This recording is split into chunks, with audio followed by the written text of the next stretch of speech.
Okay, so while filming the episode 4 of PC Flip series, I was honestly surprised that i5-7400 was bottlenecking even 1060, 3GB. And that got me thinking, like, perhaps you should avoid buying this i5 in the first place? Well, let's find that out by testing 5 more games. So the first game tested today was Fortnite. On 1080p low settings and 100% 3D resolution, the gameplay was generally okay, but there were still some rare occasional frame drops, as you can see in the low FPS figure. Although with everything set to high, waiting lobbies were just stutter cities. Hey y'all, come look at this! Damn, Daniel! And when playing on these high settings after jumping out of the battle bus, I was getting some frame drops more occasionally and lower FPS in general in comparison to low settings. Don't get me wrong, the gaming experience itself was pretty good, but with the price of around $100 in 2022 for a used unit, I would like my CPU to perform flawlessly on almost 5-year-old game at this point. Wow. Time flies really fast. Moving on to GTA 5, the gameplay was actually amazing. On 1080p highest settings and every MSAA setting on X2, I got these benchmark results and 0 frame drops. Although if the CPU was clocked just a little bit higher, we could have gotten even more FPS because that 1060 wasn't being used to its maximum potential.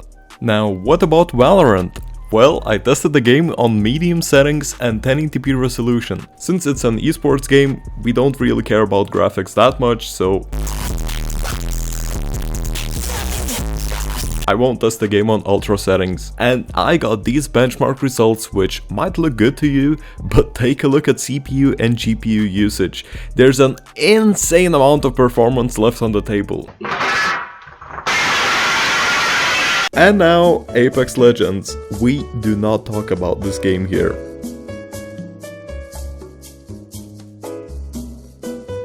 When I tested Tom Clancy's Rainbow Six Siege on 1080p medium settings, I got these benchmark results and thought, Oh my goodness. Oh my damn. this i5 is straight slacking all the time. But the moment I switched to very high settings, 3 gigs of GPU VRAM were quickly starting to become a bottleneck. The benchmark results were still pretty good though, so if you're tired of your i5 bottlenecking your system all the time, run the game on very high settings. To conclude, I was seriously surprised how weak this i5 is in comparison to how good it sounds. I guess in the end of the day it gets the job done, but it is still slightly overpriced. I would say it should cost around like 50 to 60 euros used. Anyways, no matter the price, pairing this processor with anything more powerful than 1063GB or RX 580 just doesn't make any sense. If you have a better graphics card, I think you should look for 7600K at least. Or if you're not limited to the motherboard, new 12th gen i3s look very promising. By the way, I got 5 extra games benchmarked on this exact setup, and there's a video floating on the screen somewhere here. If you have seen it already, you're the man, or the milady, whatever the case. See you in the future video. See ya!